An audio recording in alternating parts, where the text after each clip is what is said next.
Have you ever gotten a set list and all it had on it were the names of the songs? You have no idea who the artist is that performs the songs, you don't know what key it should be in, or really have any other information about it other than the song name. This can be so frustrating to musicians and people trying to learn your set list. So in this video, I'm going to show you how to properly put together a set list. So let's get right to it.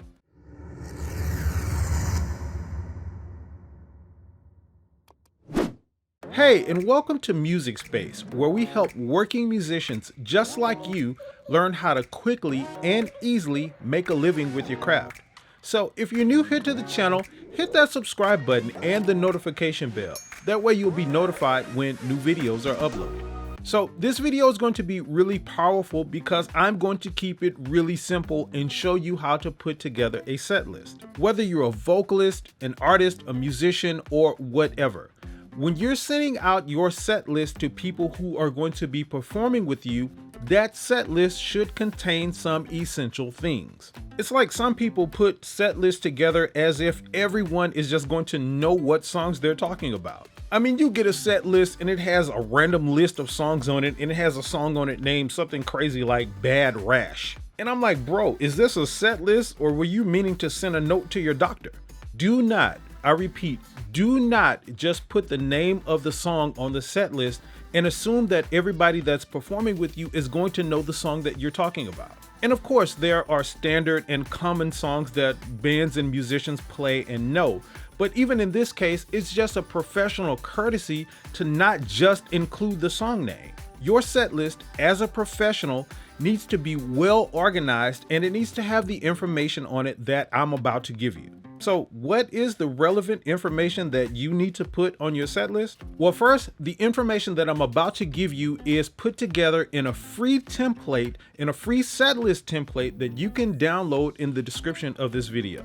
It's laid out to where all you need to do is just plug in your song information and you're good to go. And again, it's completely free and it's in the description of this video. Now, also be sure to hang with me to the end of this video because I'm going to share with you a method to get your set list done quickly and easily and sent out to musicians, and you only need to do it once.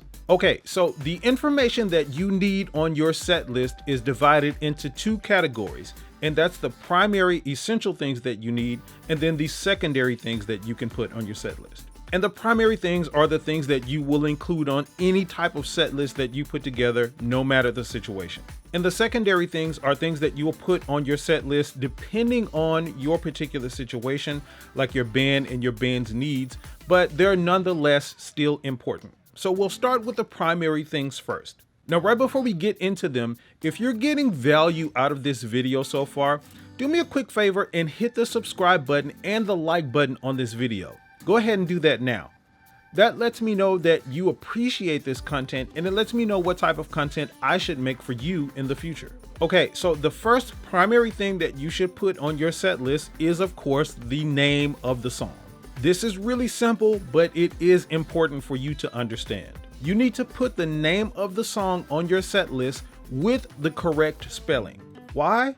Well, because there are songs that share the same name but are spelled differently. And this is usually not that big of an issue because even if you Google a song that has a different spelling, generally speaking, it'll come up with the same list of songs, so you'll kind of know. But this is one of those things that's just a matter of professionalism and professional courtesy, where you're giving something out where you don't have to require musicians and people performing with you to guess what you mean by the name of this song. So the first primary thing, again, is the song name spelled correctly. Now, the second primary thing is the artist's name who performs the song. This is really simple and it's important.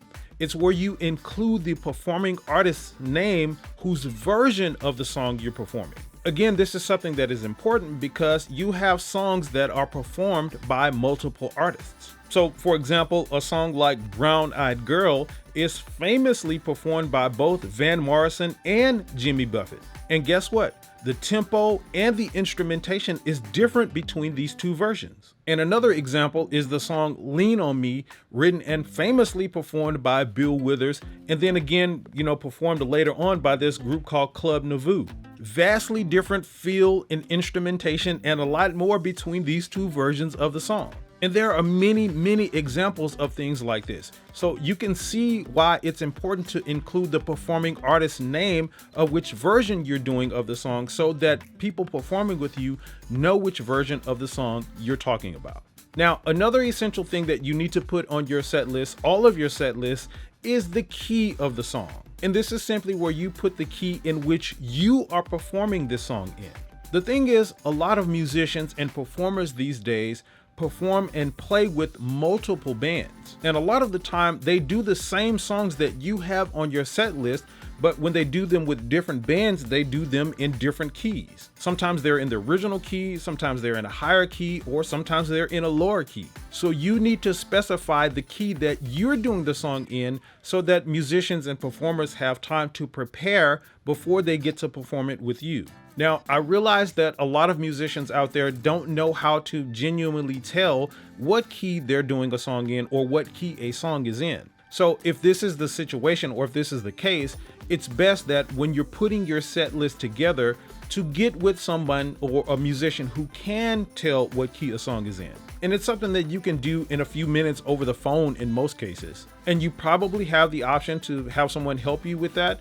But in the case where you don't, you can literally just put on your set list original key if you're singing or performing that song in the original key that the artist is performing it in. Or if you need the key higher, you can just put higher, or if you need it lower, just put lower. This at least gives some indication of, what key you're going to be doing the song in. But putting the key that you're doing the song in is an essential thing to put on your set list. Now, one of the secondary things that you can put on your set list that's important is the tempo or BPM or feel of the song. And this is kind of self-explanatory as well, but what happens is a lot of bands perform some of the same songs, but they do them at different tempos or with different feels. So, for example, a good friend of mine who I perform with regularly likes to perform the song No One by Alicia Keys, but she likes to perform that song with a reggae feel. And this is a note that's important to include in a set list that you put out, because if you just put the name of the song and the artist of the song and the musicians learn the song as is, they won't have that reggae feel, or they won't have the knowledge that you want to do it that way.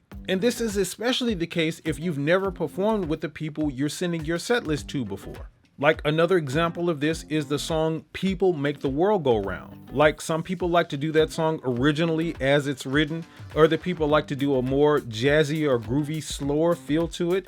And then there's a lot of musicians that I've played with who likes to do this like up-tempo jazz fusion version of it. So again, things like this make it important to include those notes on feel and timing and tempo on your set lists. Now, another important secondary thing that you can include on your set list is the leader of the song, or the person who will be leading the song, such as the name of the lead vocalists. So this is important, like if you're in a band who performs with multiple vocalists. It's not only important for the vocalists in that band to know who's going to be performing what, but it's also important for the musicians playing to know that as well. As you know, song leaders and things like that have different personalities and sensibilities.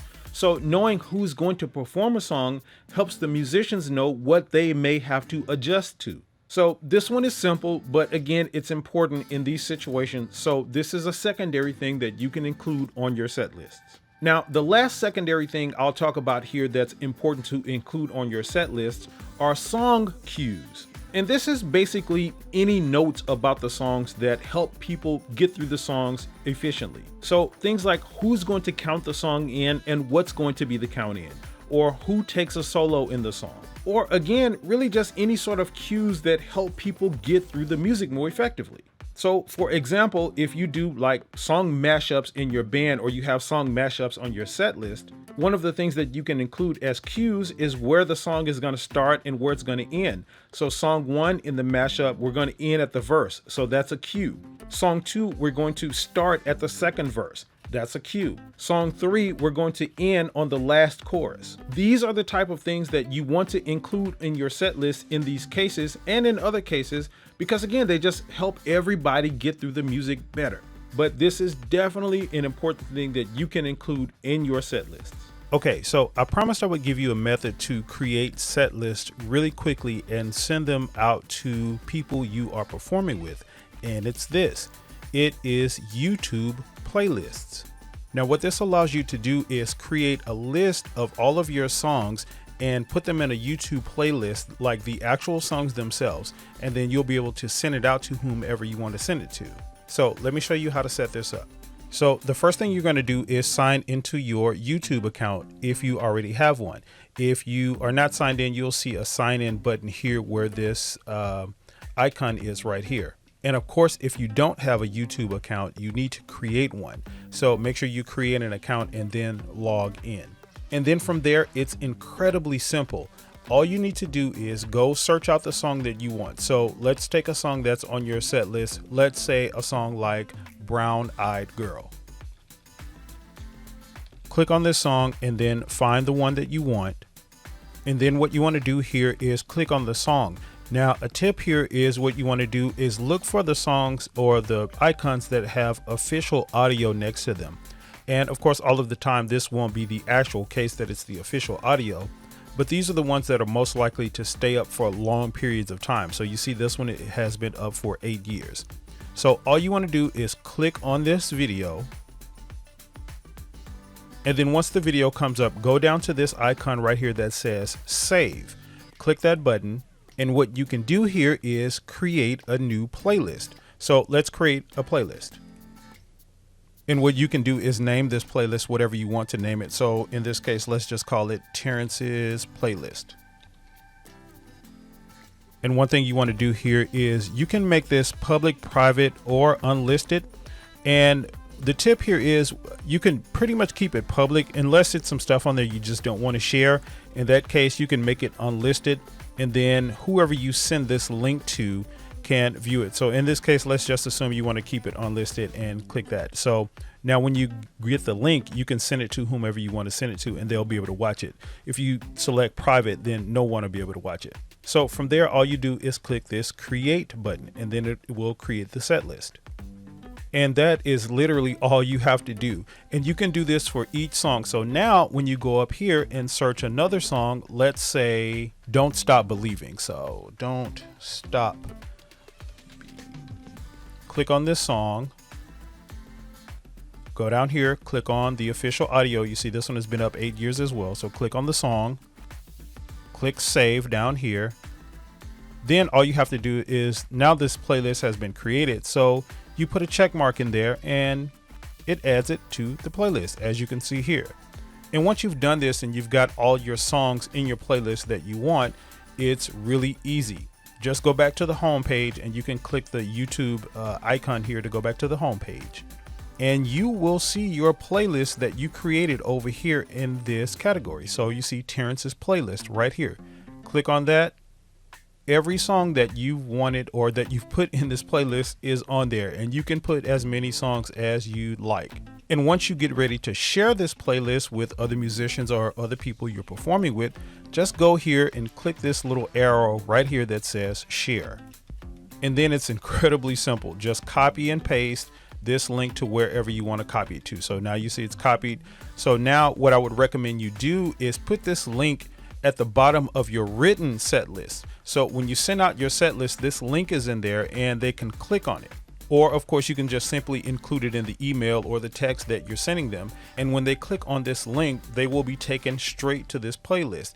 It can be in the order that you want it in. You can sort the order however you want to do it. And this is a wonderful method to give the musicians or people you're performing with the actual songs that you're doing so they don't have to guess. This is a really professional method of sharing your set list. So these are things that professional bands and musicians have on their set lists. And if you want to be seen or viewed and respected as a professional musician, you need to start including them on your set list too. Never ever again just put together a set list with a list of song names and that's it, and send it out to the group of people you're performing with. It looks like you haven't even put any sort of time into, thinking out your set list at all. And again, it's just a professional courtesy that when you include these things on your set list, you're not putting the people you're playing with or the people you're sending your set list to in a position where they have to guess what it is that you're talking about. But nevertheless, the question is for you. Have you gotten set lists like that where they were very vague and just only contained the name of the songs? And what type of information do you include on your set list that I may not have mentioned here? Jump down in the comments and let me know. I definitely want to hear your thoughts on that. And hey, did you know that there are a bunch of free resources that I've put together for you in the description of this video? Resources like a free ebook that gives you 10 ways to make more money as a musician, and resources like free contract templates that you can use to book higher paying gigs, and much, much more. So definitely jump down in the description of this video and check those out. And listen, thank you so much for watching this video. I really do hope that it was helpful for you and gave you some insight on putting together set lists properly. And don't forget to subscribe to the channel and hit the like button on this video. And here are some other videos that you can check out right now.